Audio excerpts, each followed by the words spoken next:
Harga cabai merah di Palembang kian meroket. Di Pasar Padang Selasa salah satunya, harga komoditas ini tembus Rp150.000 per kilogram sejak sepekan sebelum Hari Raya Idul Adha kemarin. Menurut pedagang, naiknya harga cabai merah karena pasokan yang mulai terbatas. Dalam satu hari pedagang hanya memperoleh 5 kg dari biasanya 10 kg melalui pasar induk Jakabaring.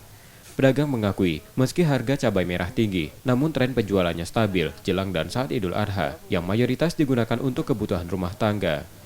Kenaikan harga juga diikuti cabai rawit di kisaran Rp100 sampai Rp120.000 dari sebelumnya Rp90.000 per kilogram. Kalau cabai merah di sini kita jual per kilonya 150. 150 itu sudah sejak kapan kita jual? Sudah seminggu dari sebelum lebaran.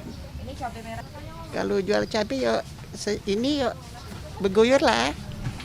Agak lumayan biar cabai mahal masih dibeli. Harga yang tinggi membuat cabai merah jadi penyumbang inflasi terbesar Sumsel sebesar 63,46%. Kurangnya pasokan komoditas ini ke pasar diakibatkan cuaca ekstrim yang membuat banyak petani gagal panen. Rizky Oktora, Muklas Diferensial, Kompas TV, Palembang, Sumatera Selatan.